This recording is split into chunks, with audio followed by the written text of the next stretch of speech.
The big men in the other boat crews would always make good-natured fun of the tiny little flippers the Munchkins put on their tiny little feet prior to every swim.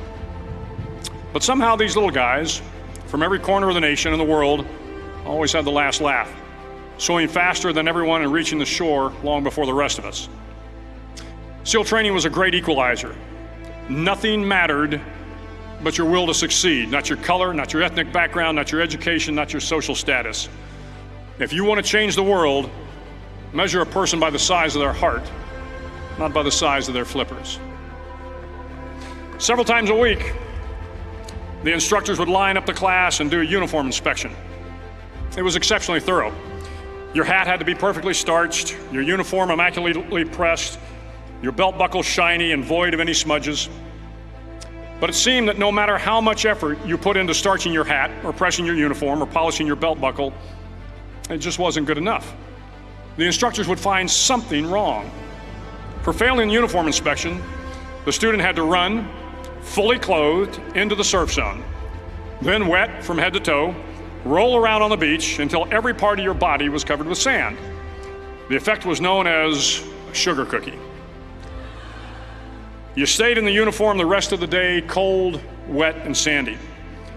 There were many a student who just couldn't accept the fact that all their efforts were in vain, that no matter how hard they tried to get the uniform right, it went unappreciated.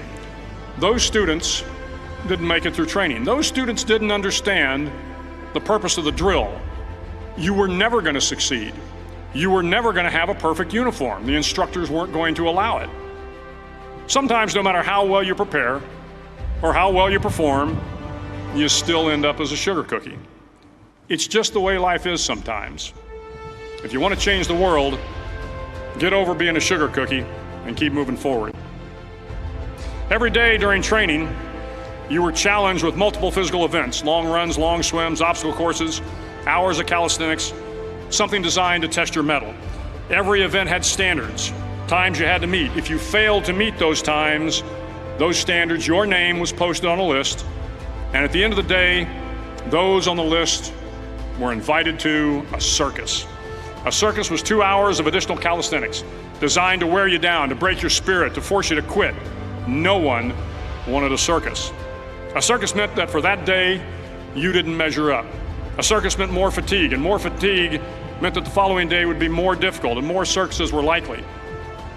But at some time during SEAL training, everyone made the circus list. But an interesting thing happened to those who were constantly on the list. Over time, those students who did 2 hours of extra calisthenics got stronger and stronger. The pain of the circuses built inner strength and physical resiliency. Life is filled with circuses. You will fail. You will likely fail often. It will be painful. It will be discouraging. At times, it will test you to your very core. But if you want to change the world, don't be afraid of the circuses. At least twice a week, the trainees were required to run the obstacle course. The obstacle course contained 25 obstacles, including a 10-foot wall, a 30-foot cargo net, a barbed wire crawl, to name a few. But the most challenging obstacle was the slide for life. It had a 3-level, 30-foot tower at one end and a 1-level tower at the other. In between was a 200-foot long rope. You had to climb the 3-tiered tower, and once at the top, you grabbed the rope, swung underneath the rope, and pulled yourself hand over hand until you got to the other end. The record for the obstacle course had stood for years when my class began in 1977.